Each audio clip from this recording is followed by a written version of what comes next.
By now, you've probably heard the term the deep state. But what is the deep state?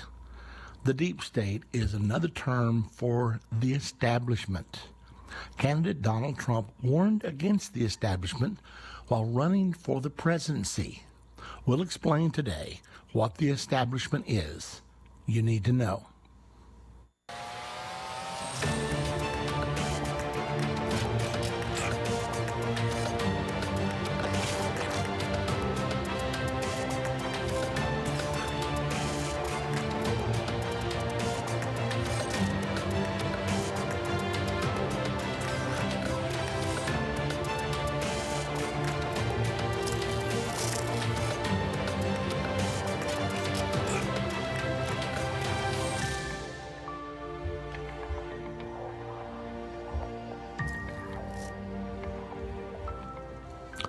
Well, we're going to delve into a subject today that is a little bit sensitive, but it's very important for us to understand what is truly going on here. So we want to talk about all of the turmoil. Where's it all coming from? What's going on? I mean, we hear a lot about the deep state from some quarters. Other people say it doesn't even exist. Now, in summary, it deals with people who are career politicians, career government members who've never been elected, but they are second, third, fourth layer down, and they have tremendous power. So when governments come and go, sometimes they remain, and they have very powerful ways of continuing to push their personal opinions in spite of what the goal and the opinions of the president are at the top. This causes a tremendous amount of frustration.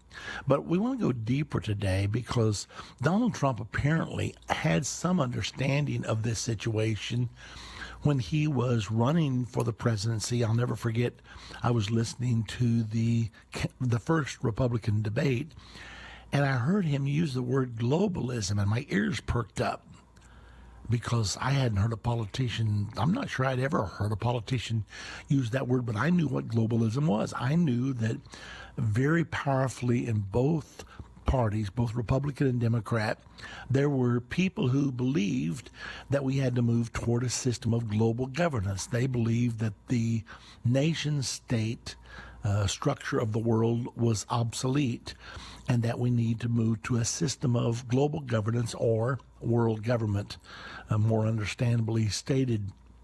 Well, then when I had heard President Trump, he was candidate Trump, of course, at the time, when I heard him use the word the establishment, well, I've been studying the establishment for many years.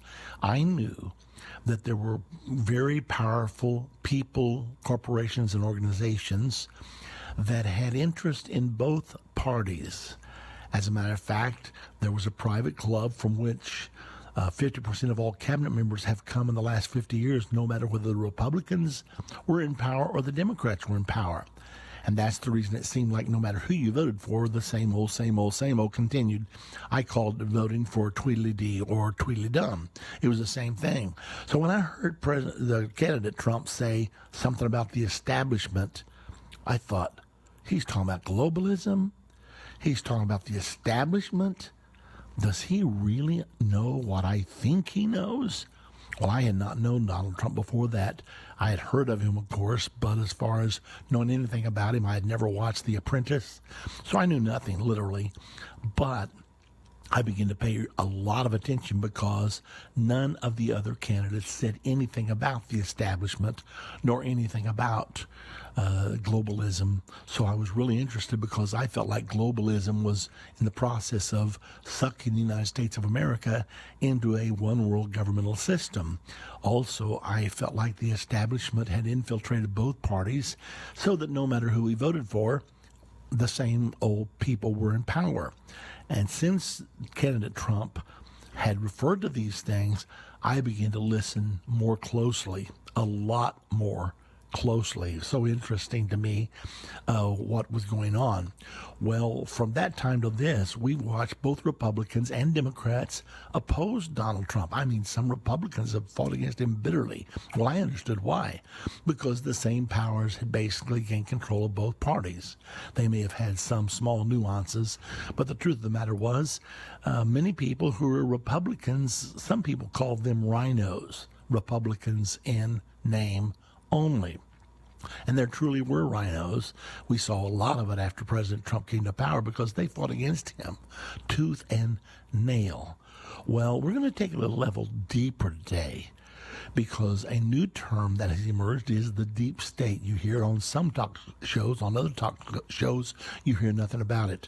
So we're going to be dealing with the deep state today. Now, before we reach our first break, I want to quickly tell you that on October the 5th, that's on a Friday night, I'm going to be in Great Mills, Maryland, for a conference. I'll be teaching on America's God-given destiny there. Very important. That's the Living Hope First United Pentecostal Church, 21650 Chancellor's Run Road.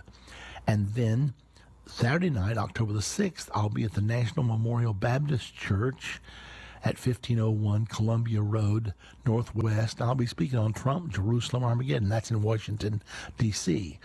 And then on Sunday, October the 7th, I'm going to be at the Archbishop Carroll High School, 4300 Harewood Road, Northeast in Washington, D.C. So this is something for you to look forward to. We're giving you a good advance notice. So just be thinking about that. Mark your calendar. Plan to be with us if you live any place close to the area out there. Well, listen, stay tuned because we're going to really delve into this today. There's a lot going on in our government right now today. I'm sure you're aware of it. So stay with us. Our subject today is the deep state or the establishment.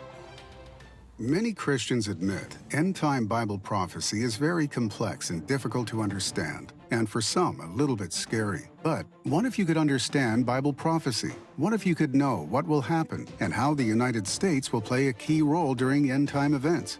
When you call today and get Understanding the End Time DVD curriculum, you can have peace about what is to come while understanding the prophetic events that appear in our headlines every day. When you call or go online to endtime.com and order, you'll learn the answer to the biggest prophecy question of all. Will the rapture take place, and when will it happen? This 14-part DVD series is the definitive end-time prophecy Bible study available. And for this limited time, you can get it for just $149. Don't miss this special offer. Understanding the End Time. Call now. 1-800-363-8463. That's 1-800-END-TIME. Or go to endtime.com today.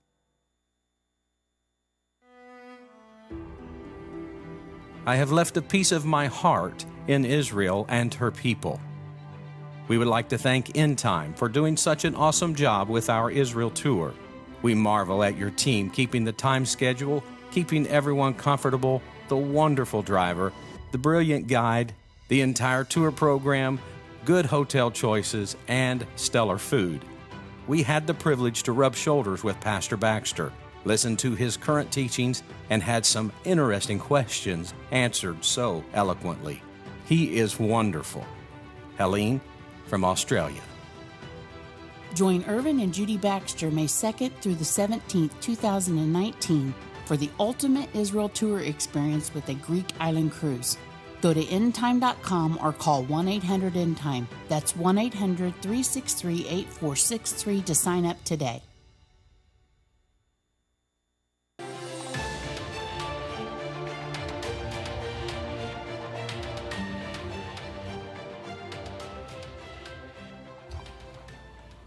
I am broadcasting today from Louisville, Kentucky. I'll be here for the next few days, so we'll be broadcasting from here. I'm attending our national conference, our annual national conference. Some of our programs will come from the floor, as we do every year. It's going to be very interesting. However, a lot of things are really cranking right now. I mean, I thought this week was going to be marked mainly by President Trump's speech at the United Nations tomorrow. And that will be very important. I'm sure we're going to be talking about his speech by the time I am on the air. He will have made the speech, and we'll be able to analyze it to see exactly what his whole purpose was. Of course, it was very interesting to me that they originally announced that he would reveal his Middle East peace plan tomorrow. However, now then they've reversed it and said, no, it's not going to happen tomorrow. We're not quite ready. What he's really saying is we haven't got Mahmoud Abbas fully in the boat yet, so we're not going to do that. But nevertheless, important things. I mean, there's North Korea to deal with. There's Iran to deal with. There's the China trade policies to deal with. So much. So it's going to be very important tomorrow. However, big breaking news over the weekend. The New York Times published an article stating that Rod Rosenstein, who is the deputy, let me see exactly what his title is. He's the deputy attorney general. And since Mr. Jeff Sessions has recused himself from the Russian investigation, Rob Rosenstein is Robert Mueller's boss. He is the one who appointed Mueller as the special counsel. So he's up to his eyeballs in problems. And of course, the special counsel is very unpopular with President Trump, and President Trump has the power to fire Rob Rosenstein. Now, let's take a look at some things that have happened since President Trump became the president.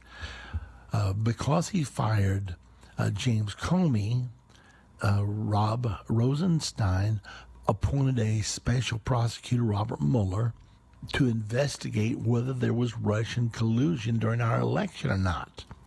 So this special counsel went searching for a crime. Now, normally, special counsels are appointed when there's a crime committed, but this special counsel is in search of a crime. Robert Mueller has put together an incredibly powerful team of lawyers, some of the best in the nation, and they've been working on this now for going on 2 years.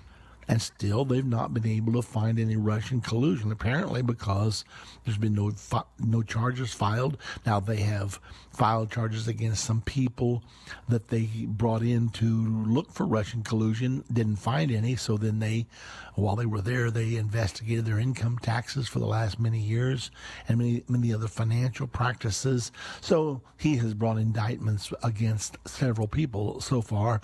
Ultimately, all the ones that he brings indictments against, he ends up flipping, giving them a light sentence in return for them testifying against the president. However, we still don't know that there's been any incriminating evidence in the Robert Mueller campaign. But an article came out, actually it was the 21st, so we're talking about 3 days ago now, and it was in the New York Times, from all places, because usually the New York Times is very liberal and very critical of Donald Trump. But this particular article was entitled, Rod Rosenstein Suggested Secretly Recording Trump and Discussed the 25th Amendment. Now, the 25th Amendment says that if a president is incompetent to be president, that a majority of the cabinet members can recommend his replacement. And so that's the 25th Amendment of the United States. It's never been exercised one time. But according to this article, Rod Rosenstein suggested that's what needed to be done. Now, here he is. He's only in the office for a couple of weeks, and already some things are happening. Well, now then it comes to light. Well, let me just give you a little bit of the story so that you can see something that's going on here that's pretty shocking. 2 weeks into his job as Deputy Attorney General, Rod Rosenstein was confronted with a crisis, the president's firing of James Comey as FBI director.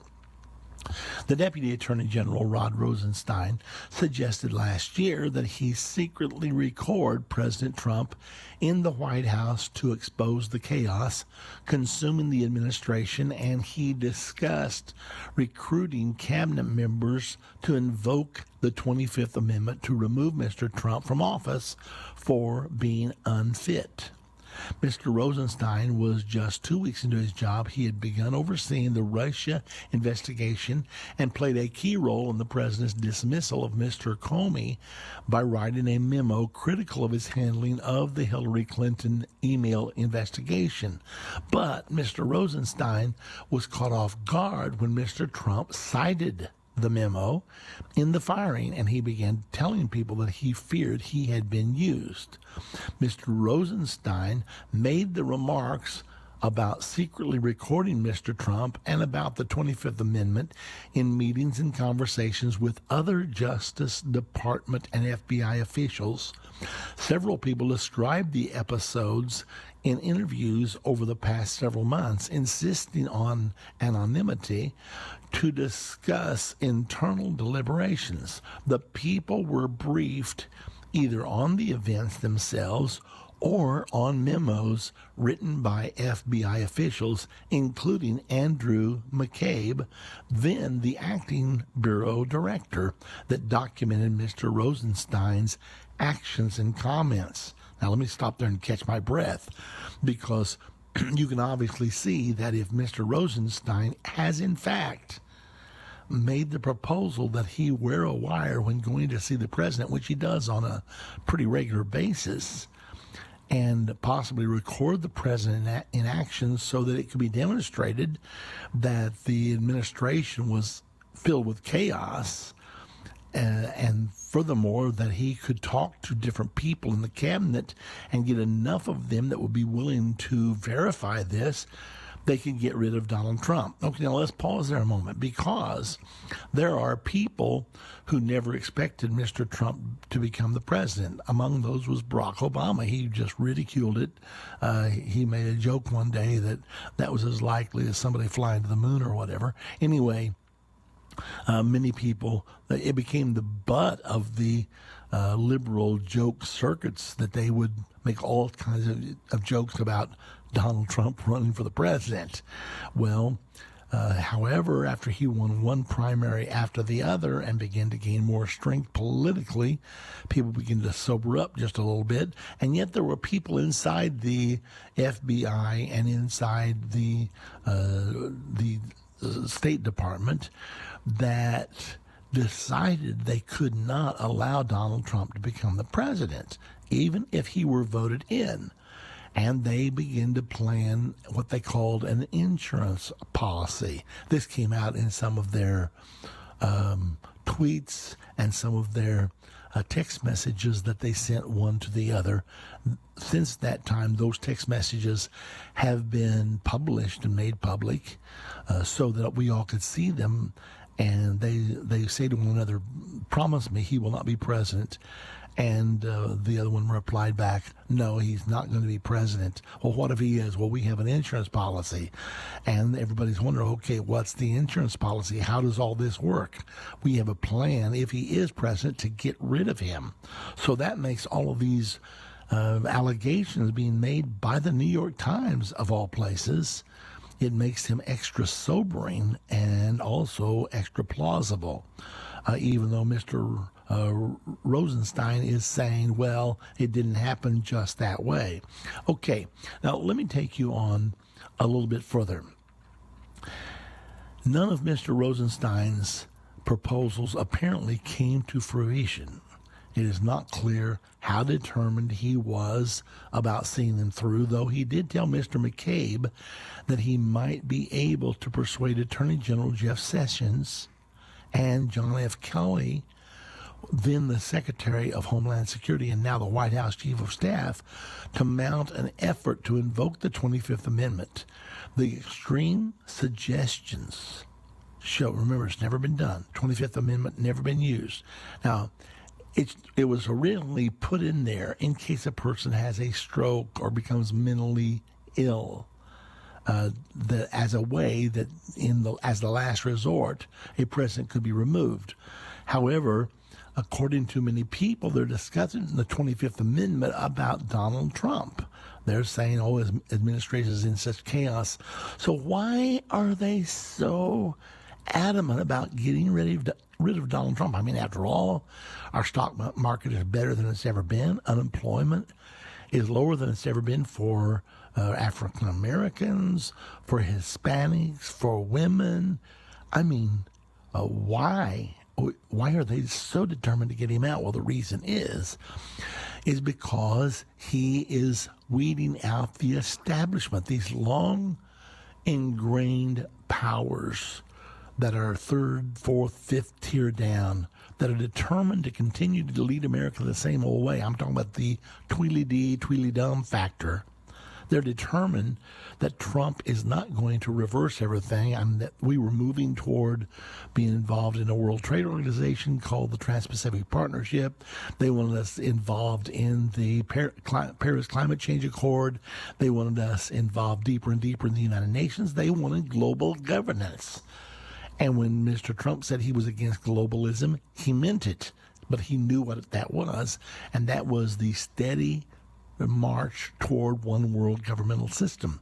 Well, they've been working for this now for 50 years to 100 years to finally get to the place where America could be melted into a one world governmental system. Then for Donald Trump to come along and jeopardize all that, to begin to turn it the other way. You know, under President Obama, the borders were wide open, and even many presidents before him, borders wide open. The latest statistics says there may be as high as 22 million illegal aliens living in America now.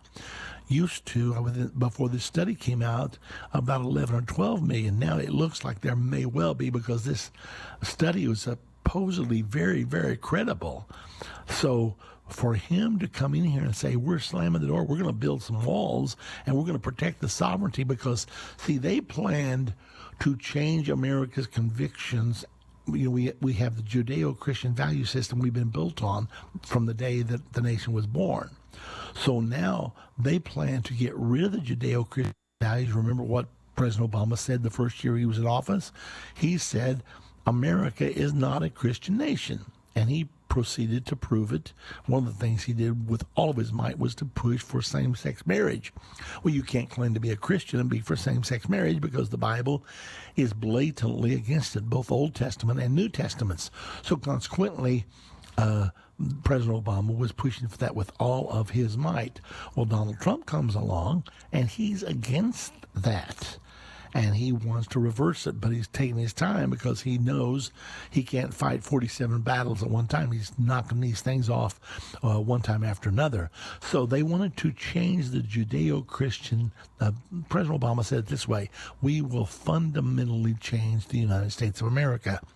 Well, he did on many fronts, but now then President Trump is fundamentally changing America back to its fundamentals, to its foundations. So that's what they see, and they thought for sure that they had compromised America enough and its convictions enough that we would blend nicely into a United States of Europe, and also ultimately into a world government under the United Nations administration. They thought they had it, and especially if Hillary would have been elected, because she was very much for all these things, just like President Obama was. So when Hillary did not get elected, and now Trump is running on reversing these things, purging socialism out of America. I mean, all of the governmental orders under the Obama administration was just catastrophic. I mean, more and more socialism, controlling everything, blocking things, using the environment as an excuse, and also injecting many other social policies. Like, for instance, they took over 20% of America's economy in one law, and that was the Obama medical plan. They took over 20% and put it under governmental control. Huge leap for socialism, because they were socialists. They believe in socialism. Now, they call themselves progressives, but don't be fooled by a change of words. It's socialism. That's all it is, plain and simple. Okay, so we're fighting against this deep state. Let me give you a little bit more information, and we will continue throughout the program today, but let me give you a little bit more of this article from the New York Times. And everything that I'm saying here, I'm quoting directly. If it proves not to be true, then I'm just wanting you to know the source is the New York Times. Okay. Now, none of Mr. Rosen's Rosenstein's proposals apparently came to fruition. It's not clear how determined he was about seeing them through, though he did tell Mr. McCabe that he might be able to persuade Attorney General Jeff Sessions and John F. Kelly, then Secretary of Homeland Security. Okay, now continuing on. The New York Times story is inaccurate. Now, this is what Mr. Rosenstein is saying. The New York Times story is inaccurate and factually incorrect. He said in a statement, I will not further comment on a story based on anonymous sources who are obviously biased against the department and are advancing their own personal agenda. But let me be clear about this. Based on my personal dealings with the president, there is no basis to invoke the 25th Amendment. So somebody's lying here, obviously, because they're clearly saying that he discussed it and that he discussed it seriously. A Justice Department spokeswoman also provided a statement from a person who was present when Mr. Rosenstein proposed wearing a wire. The person, who would not be named, acknowledged the remark, but said Mr. Rosenstein made it sarcastically.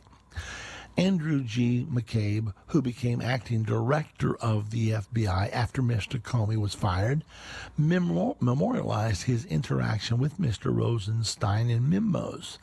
But according to the others who described his comments, Mr. Rosenstein not only confirmed that he was serious about the idea, but also followed up by suggesting that other FBI officials who were interviewing to be the Bureau's director could also secretly record Mr. Trump.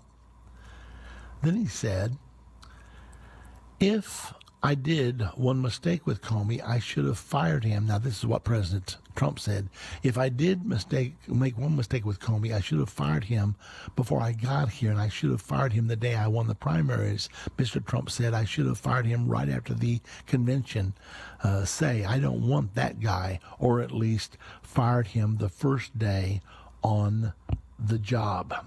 So these are some of the things that are going on while we're moving ahead with all these vital and important things. Okay, well, I know we're covering tremendous amounts of material here, but they're vital. Now, have we yet defined what is the deep state? What is the establishment? Well, we'll delve more into it, and then we'll take some of your calls as we move along. You're listening to End of the Age. To contact us, the number to call is 800 End Time. To be on the air with me, 877 End Time. We'll be right back. Move Mountains with Irvin Baxter, the new book by Irvin's grandson, provides 30 days of devotion that will enhance your connection to God and others. Authentic illustrations from early morning devotions at End Time will help you find your purpose and eliminate fears. Commit to taking this 30-day journey and experience real-life change. Order this brand new book for only $14.99. Call 1-800-363-8463 or go to endtime.com/move. If ever people needed to hear the unvarnished truth, it is now. There are some subjects that are not politically correct to talk about, but they're urgent. That's why I'm grateful for End Time Magazine. If you're not a subscriber, you're missing information that will impact your life. End Time has a bi-monthly magazine that explains how current events are fulfilling Bible prophecy. You can get a 2-year subscription for only $29. You can also get a bulk subscription and pass them out to your church. We have gotten reports that End Time Magazine has caused spiritual awakenings in churches when they see the prophecies being fulfilled right now. You can start your own ministry and leave them in doctor's offices, libraries, laundromats. You never know if you might be responsible for saving someone who is searching for the unvarnished truth. That's what the magazine has done in many lives. Call 1-800-END-TIME. That's 1-800-363-8463 and get your subscription today. If your station only carries the first 30 minutes of End of the Age, go to endtime.com and click the watch button to continue today's broadcast. You can also finish up later by clicking the archive button.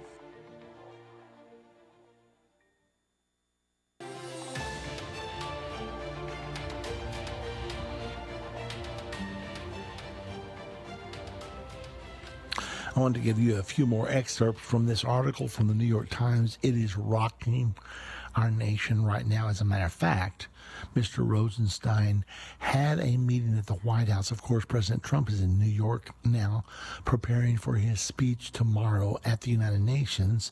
But Rosenstein had an appointment, a meeting scheduled at the White House, and he said to someone that he was on his way to the White House. He thought he would be fired today. However, the word out is now he was not fired today. I suppose that would have been done by the Chief of Staff, General Kelly, if it had been done. But he apparently has a meeting with President Trump when President Trump gets back here on Thursday. So it looks like he's got a 3-day reprieve anyway. If this is true, I see no way the president could avoid firing Mr. Rosenstein. If he really talked openly with some people about wearing a wire and about putting together a coalition, it's nothing short of a palace coup, really. I don't see how you could leave such a person in place. Anyway, we're going to see how that goes. That'll be later on this week. Okay, let me give you some more of the article. This comes from the New York Times, the 21st of this month, so about 3 days ago. On a brisk May Day, Mr. Rosenstein and his boss, Mr. Sessions, who had recused himself from the Russia investigation because of his role as a prominent Trump campaign supporter, joined Mr. Trump in the Oval Office. The president informed them of his plan to oust Mr. Comey. To the surprise of White House aides who were trying to talk the president out of it, Mr. Rosenstein embraced the idea, even offering to write the memo about the Clinton email inquiry. He turned it in shortly thereafter. A day later, Mr. Trump announced the firing, and White House aides released Mr. Rosenstein's memo, labeling it the basis for Mr. Comey's dismissal. Democrats sharply criticized Mr. Rosenstein, accusing him of helping to create a cover story for the president to rationalize the termination. You wrote a memo you knew would be used to perpetuate a lie, Senator Christopher Murphy, Democrat of Connecticut, wrote on Twitter.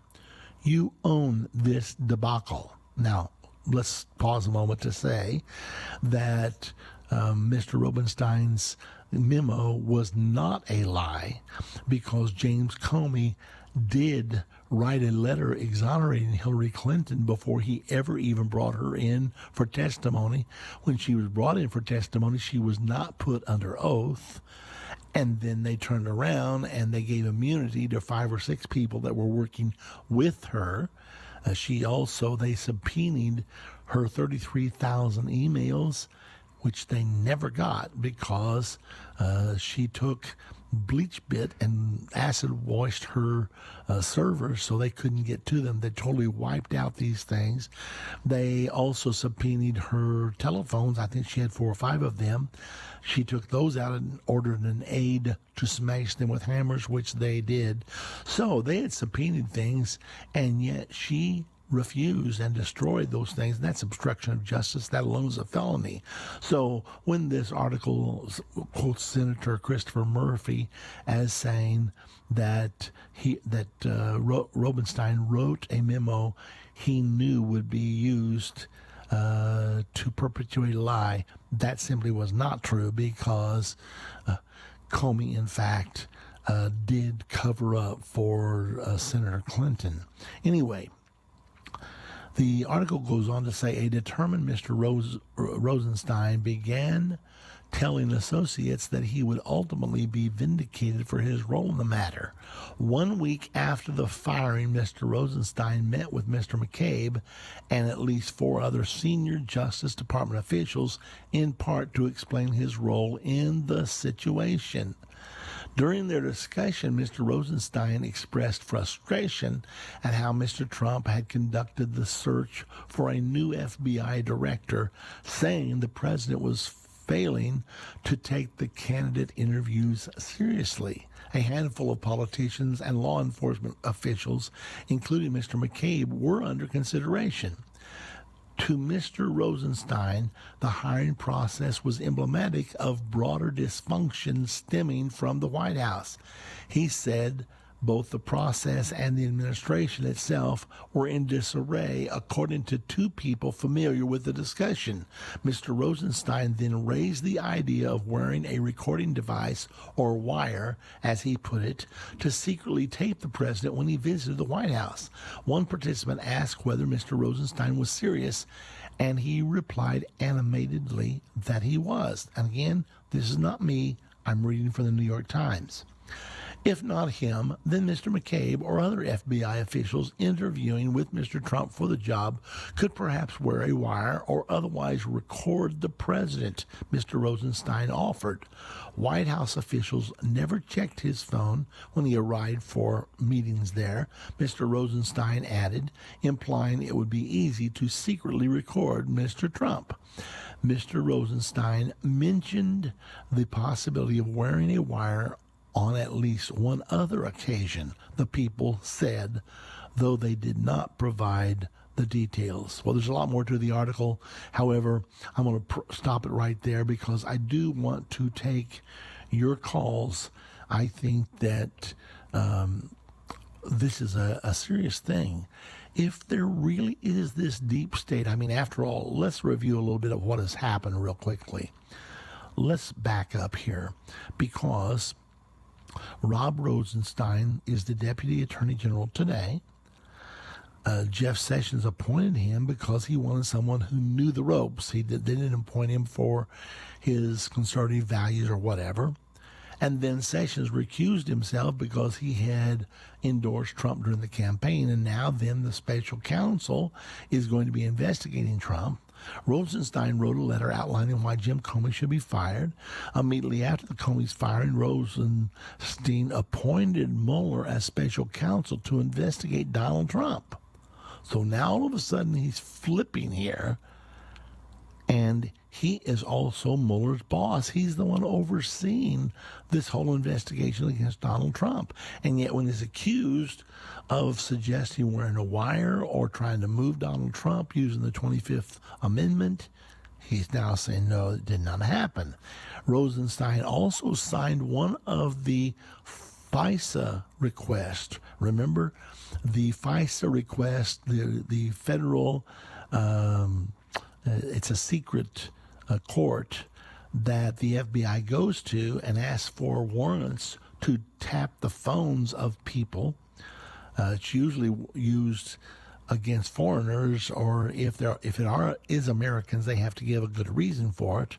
So they went to the federal secret court, and they applied for the request to wiretap Carter Page. He was a part of the Trump administration, and they really wanted to wiretap Donald Trump.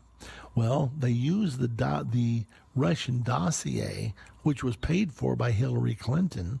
It was $1 million, as evidence that they needed to investigate the Trump campaign. However, the dossier was proven to be incorrect, up and down, inside out. And yet that's the document they used, and the FISA court took their word for it. Well, Rosenstein is one of the people. He signed one of those requests for this warrant and got the renewal. They were able to renew this 4 different times. So now then, he's the one that signed on, and later on it's been proven that the Russian dossier was false. I mean, they said ridiculous things that they were later on proven to be totally untrue, and yet they managed to get the FISA court to grant them this warrant to wiretap Carter Page, and he was part of the campaign, which meant that he could be talking to Donald Trump himself. And exactly how deep that went, we do not know for sure. Anyway, as you can see here, when we talk about the establishment of the deep state, trying to find a way, because Donald, the whole core of this whole deal, why do they hate Donald Trump so much? Because he's tearing up their new world order.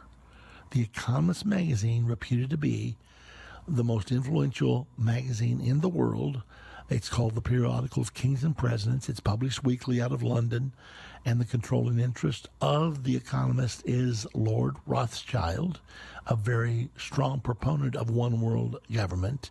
So they published an article in The Economist magazine some time back. Donald Trump is the worst threat to the New World Order of anybody on earth. That's the reason that this hatred is so deep. The deep state has been planning a one world government for many, many years. Many, many years. But they see Donald Trump as the greatest opponent to the one world government on the face of the earth right now. That's the reason the deep state is out to unseat him, whether they have to bring him before the special counsel and recommend his impeachment, or whether they've got to get enough cabinet members together who also believe in one world government, and they see their dream of new world order going out the window, and so they could get enough cabinet members to say, hey, he's a threat to the world, let's vote in this way and remove him. Anyway, that's what's going on in America right now. In the meantime, President Trump is appointing judges at an incredible rate, because President Obama did the opposite. He appointed very, very liberal judges. And so they've tried to block President Trump and his policies every way he's turned. So now that he understands that the courts can make or break you, and they can block you as president of the United States. So now he has been replacing those liberal judges with conservative judges as fast as he possibly can. So there's this huge struggle going on for the heart and the soul of America right now. A couple more things you need to know, of course. Former National Security Michael Flynn, he apparently told a lie to the FBI about something, and so he was found guilty, and somehow he plea bargained. And then McCabe has been fired. Peter Strzok has now been fired from the FBI, and his girlfriend Lisa Page, they were the ones that were emailing, actually not emailing, but texting back and forth about how they were going to stop Donald Trump and how they were going to have an insurance policy against him, and on and on and on. So anyway, just thought that we should take some time. You say, well, what does this have to do with Bible prophecy? Everything. Why would I say that? Because the Bible prophesies a one world government. And when this one world government emerges in all of its force, it will dominate the world. And the leader of that one world government is going to be a man the Bible calls the beast, or the Antichrist. It is Satan's plan to rule the world. Do you feel like we're in a fierce struggle right now? We are. Only the struggle's even deeper than politics. It's a struggle between God and Satan, between Satan's dreamed of one world government and the fact that God does not want it to have a one world government until he gets here. He is going to come soon. He is going to have a one world government. Okay, I'm going to be taking your calls in the last segment, so stay right there. I can see some of you are joining us already, so we'll come right back to you in just a little bit. You're listening to End of the Age, and we're talking about the difference between the establishment and the deep state, or the fact there is no difference. So stay with us. We'll be right back. If ever people needed to hear the unvarnished truth, it is now. There are some subjects that are not politically correct to talk about, but they're urgent. That's why I'm grateful for End Time Magazine. If you're not a subscriber, you're missing information that will impact your life.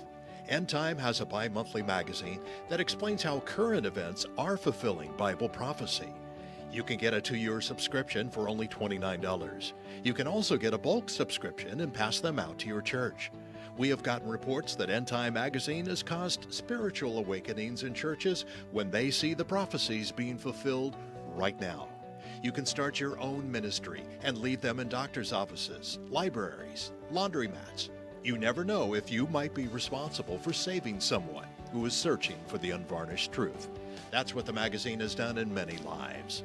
Call 1-800-END-TIME. That's 1-800-363-8463 and get your subscription today.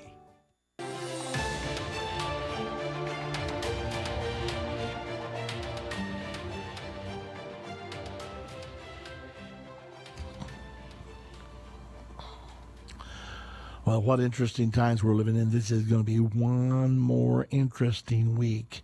Now, don't forget, I'm not commenting on this from a political standpoint, even though politics is involved. You see, politics is the devil's method of ruling the world.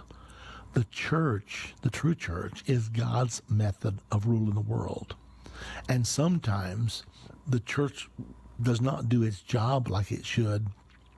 And that's the reason that evil prevails more and more. And I would just say to all the ministers out there, hey, don't go to sleep at the wheel. We need you now. Please preach the truth. You say, what is the truth? It's the Bible. The Bible is God's word. Preach it and don't skip any parts of it. Don't yield to that temptation just because you're afraid somebody might be offended if you say certain things from the Bible. There's a bunch of us out here that are really hungry to hear the whole Bible, and we're not going to be offended. We're going to gravitate towards you if you preach the truth, so please do.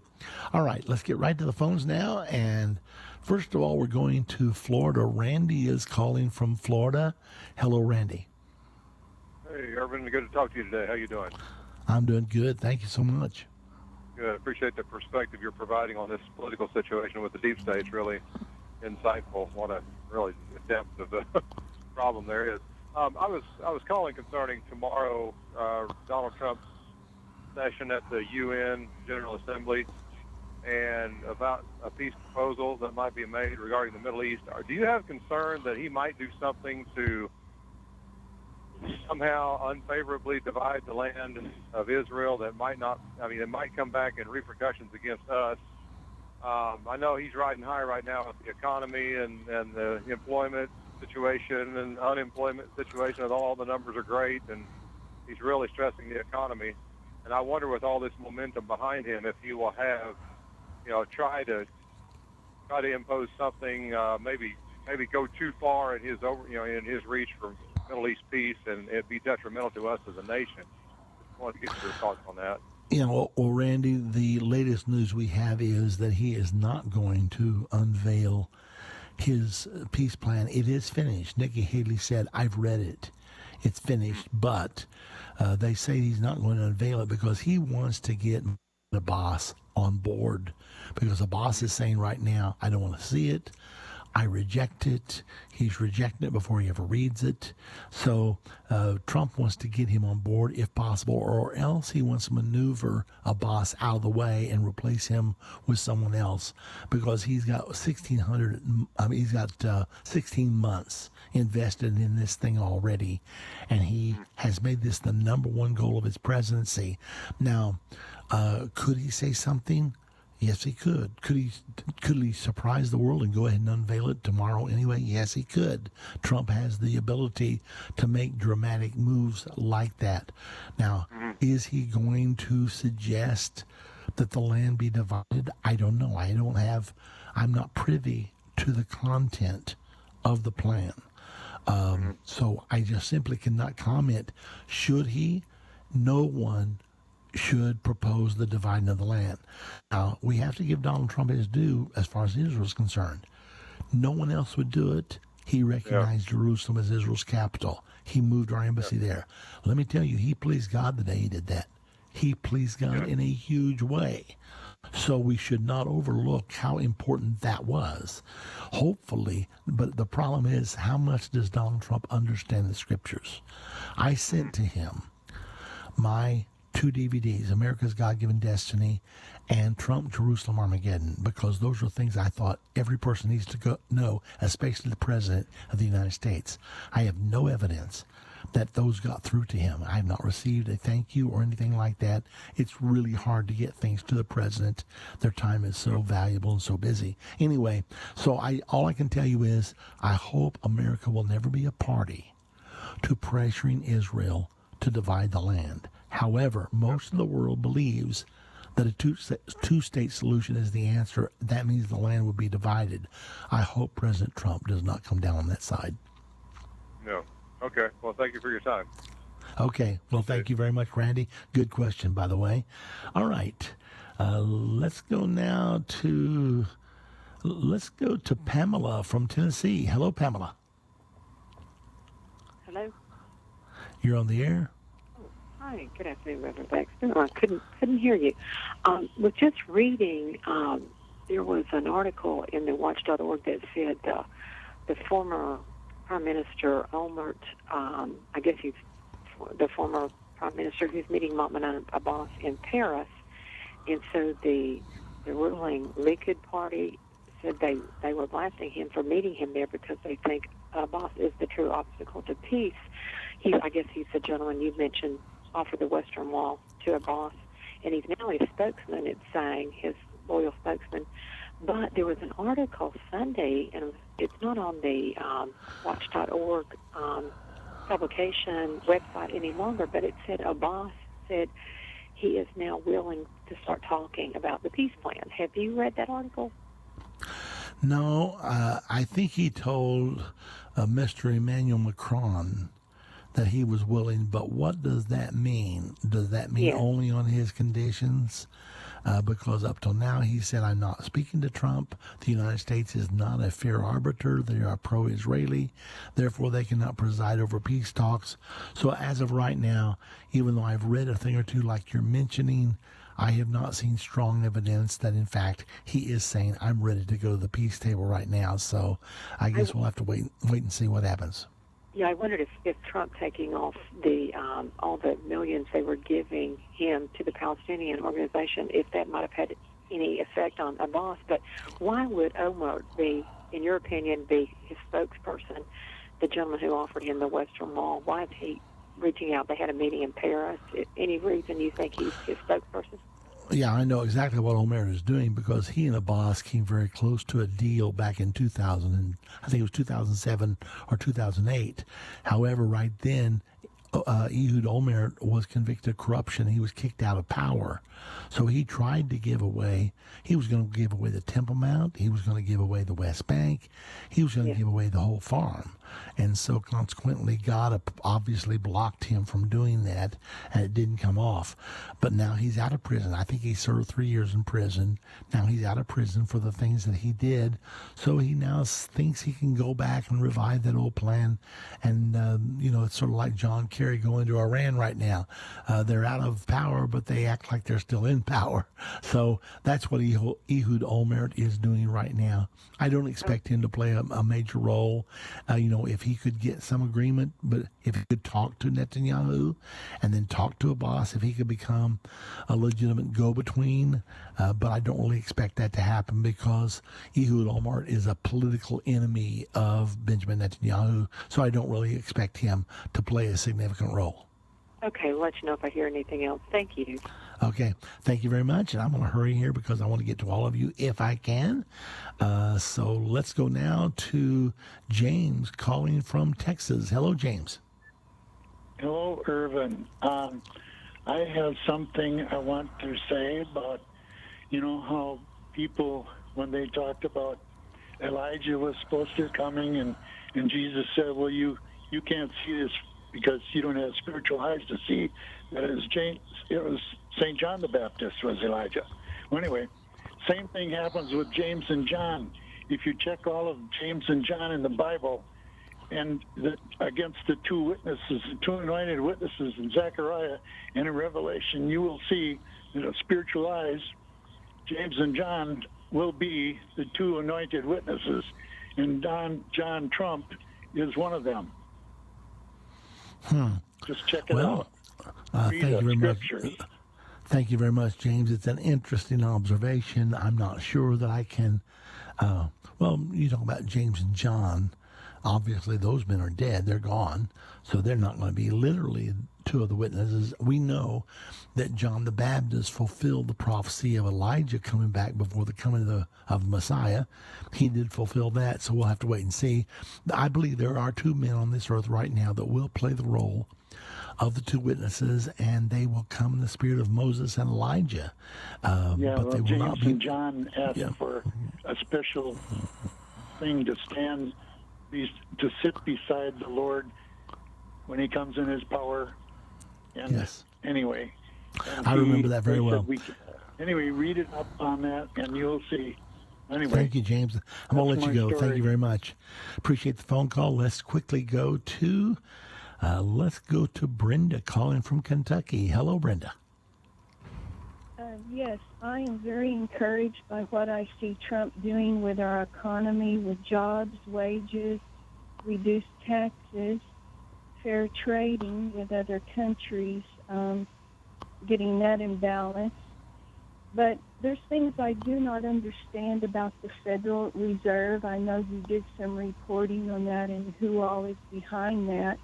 Do you think possibly Trump may completely revise the central bank or do away with it completely and even maybe print a new dollar bill without the occult symbols on the back? Well, you know, Brenda, I can't tell you for sure what he's going to do. He's got a lot on his plate, so he's got to pick his battles one at a time. I'm not sure that he will do that. You know, the Federal Reserve has never been audited since it was formed in 1913, so over 100 years. And Rand Paul wrote a book called Audit the Fed, and he's tried to get everybody. He puts a law in the Congress to audit the Fed, but it always just disappears, just always goes away, because these people control such incredible wealth. And most of the politicians can't get elected without their support because it takes so much to get elected these days.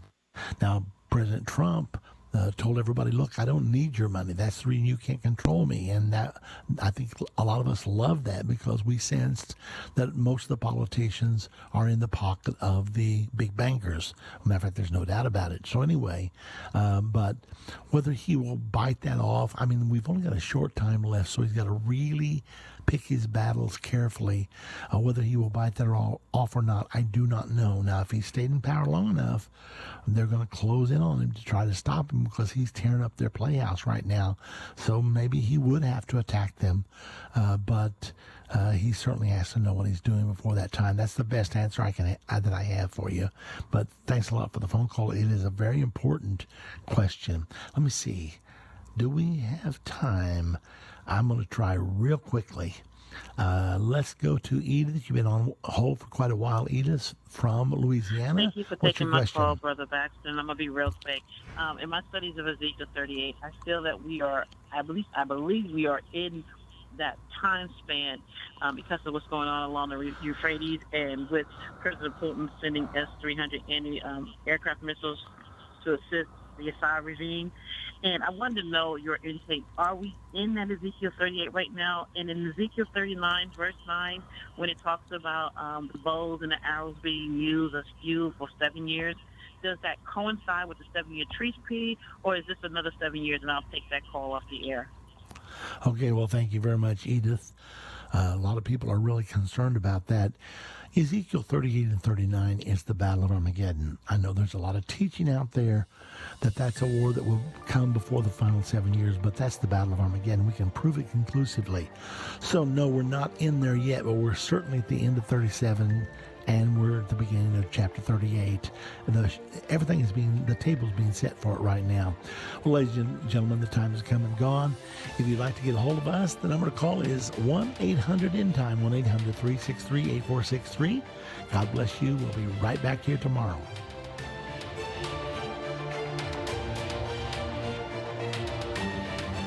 This has been End of the Age, brought to you by the faithful partners of End Time Ministries. If you're not currently a partner with End Time Ministries, or if you would like more information, we invite you to call us at 1-800-END-TIME. That's 1-800-363-8463, or visit us online at endtime.com. Thank you for watching. If you liked this video, subscribe to our YouTube channel and like our Facebook page.